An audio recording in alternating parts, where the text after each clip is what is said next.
what I'll tell you, thank you for running on the technology, because I think it's something that we can do a better job of. And I want to say congratulations, because at least 5 of you liked our Facebook page so far this morning, and that got us to 500 likes on our Facebook page.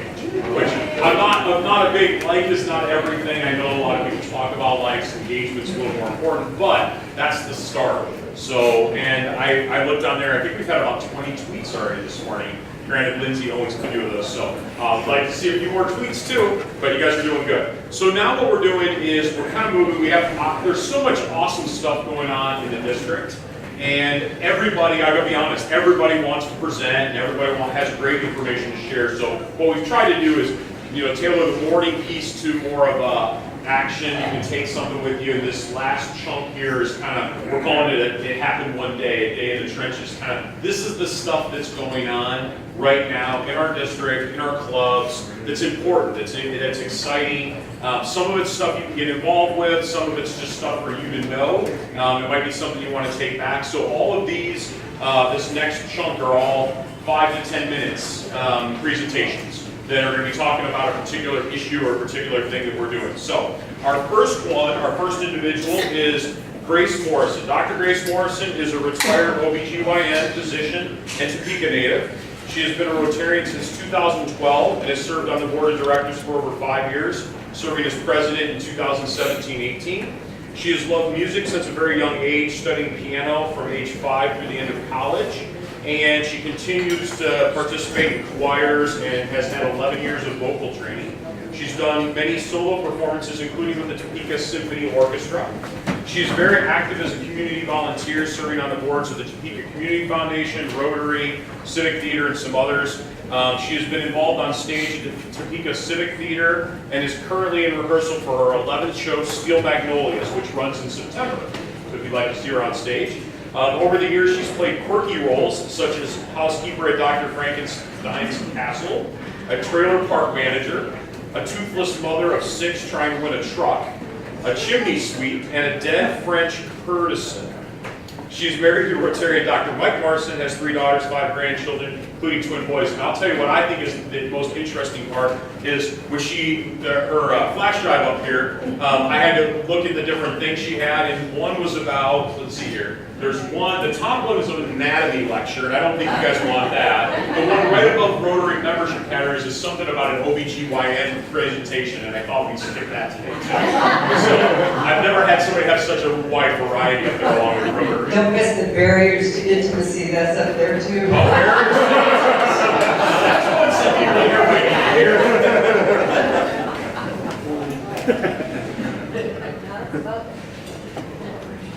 There we go. Nope, not barriers.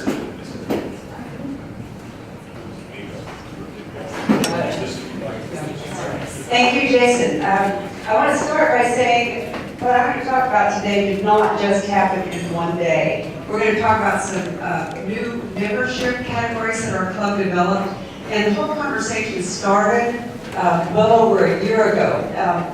For several years, we had kind of a sub-club. It's called the Venture Club within our club, and it was designed for young professionals who couldn't usually come to the new meetings. The costs were a barrier, etc. So that's what kind of started. We needed to change that. And then a year ago, when I went to the Rotary International Convention, one of the talks was about a club who had a service membership. So then we also had some other issues coming up where we had some people, maybe family members, who it was, a big financial burden to have 2 full traditional members.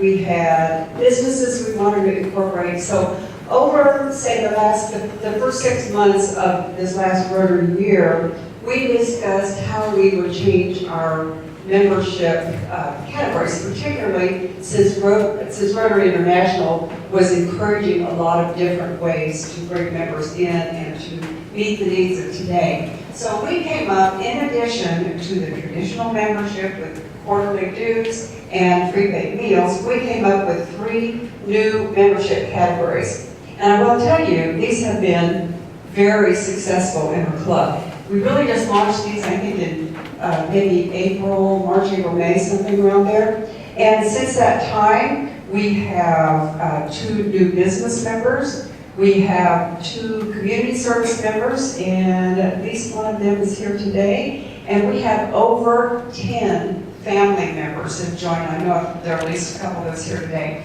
So I am going to go through our actual membership papers, and we were able to get each one of these on one piece of paper. So here is the business membership. I'm not going to read everything to you by any means, but with the business membership, we wanted to encourage businesses to participate, have a full membership, and also an associate member, so we can get as many of those folks into the club without again, the burdensome cost. We then divided the business memberships into principal member, who would be considered the representative of the business, and this person, let me go back just a second. Every single member that comes in under any of these categories is considered a full member of our club, district, full member of Rotary International, so there's not really any tiering, it's just within our club. For the principal business member, basically this person is like a traditional member, and that person can pay the dues and the meals, or the company can. We did tack on $25 for the in the quarterly dues for the privilege of having this type of a membership. We asked everybody in each of these categories to attend a new member orientation so they'll get their feet going on the ground quickly with Rotary. The associate business member under this category is also a full member, but this member or the company pays the quarterly dues for our club, which are currently $50, and they pay for meals when they attend. And then they're members of Rotary top to bottom. The third part of the business membership is that the organization can have as many active full members as they want. It's not really limited. We just wanted to offer that other option for the businesses and encourage them to become part of Rotary. The second membership category that we put in place is called community service membership, and this one is a little bit more complicated. The purpose of this membership, the purpose of this membership is really kind of designed for young professionals who either can't come to all the meetings or the cost is too much to burden right off the bat. But we want to encourage those people to become part of the club as well. Once again, they pay the current quarterly dues, they pay for meals as they attend, new member orientation, and we do strongly encourage them to attend at least one meeting per quarter or one service project per quarter, their choice. And in exchange for this, we ask that they do 15 hours of service work per year. And this is not done on the four-way test basis. They keep track, we don't keep track, we assume if they say they've done it, then they do it. And we do accept non-club service project hours as long as it fits into one of the 6 areas of focus of Rotary. And on the actual sheet, we actually listed those out. I didn't today, just for purposes of less words. We ask, it might be appealing for somebody to transfer, to do that type of membership, but we thought it would not be prudent to allow just anybody to say, hey, I want to be a community service member, because that really could affect the club in some negative ways. So if somebody felt like they needed to do that, then they can come to the board and it could be done with board approval. We do encourage them to try to be full traditional members within 5 years. And the venture club that I mentioned, those folks automatically became community service members.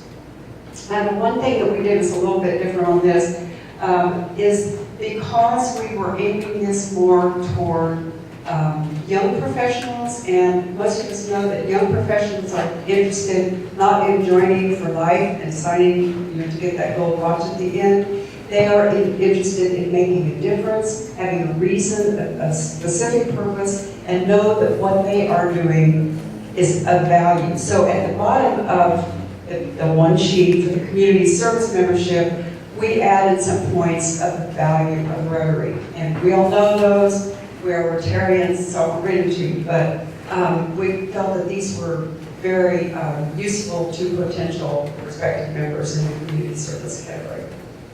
And finally, the family membership. And this has proven to be very, very popular.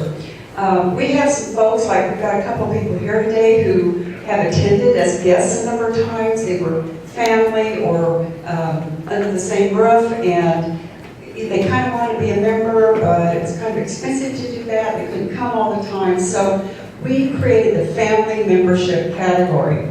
And we defined this. We talked quite a bit about this at the board level because we want to be careful about how we worded it, and we want to also be very inclusive. So we define family as people living at the same address, spouses, partners, children. We didn't put gender, we didn't put ages, we didn't put relationships, none of that, as long as they were under the same roof. All the application fees were the same, and they're treated the very same. Let's see. And I got this wrong, but again, we divided it into two groups. One was primary member, and that would be like the Lee Morrisons, who he's a traditional member. And we changed the wording. I'm sorry, I got the wrong piece of paper here. It's not secondary member because nobody is secondary. But they are associate members. And again, the current dues, and this is also wrong. We don't put in extra $5. It's just the same dues as everybody else. And they pay for meals as they come. The family gets to pick who the primary member is, and every person in the family can be a traditional member if they want to. Again, attendance requirements, Rotary doesn't have them anymore. We love for people to come, but any member in the family member category we want them there as much as possible. There's no time limit for the family membership. We didn't say try to become a traditional member in 5 years. As long as they're under the same roof, in the same household, that counts. And again, all of these folks are recognized as full members of Rotary. So I think that is it. Do you have any questions? We have this available. I brought a few hard copies today of this. And Linda is going to get that on, I think, the district website. Is that right, Linda? I'll get the hard copies to Mandy, and then she'll upload them with all of the team videos and everything today. Yeah, yes. So in the family membership, the only difference really in the monetary part is the meal board.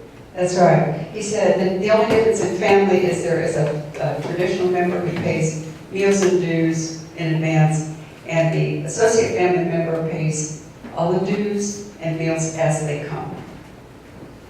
Great. Yes. You may have mentioned this, but how many members have you brought into the club in these three categories? I think it's about somewhere around 14, and this is just in 2 or 3 months. And the family part of it, I mean, we had a lot of family members who would visit, kind of interested, but they were interested in becoming members. And this has worked really, really well. And we haven't really pushed, for example, the gong is here. We haven't pushed the business membership, but we plan to try to use that. Okay, thank you.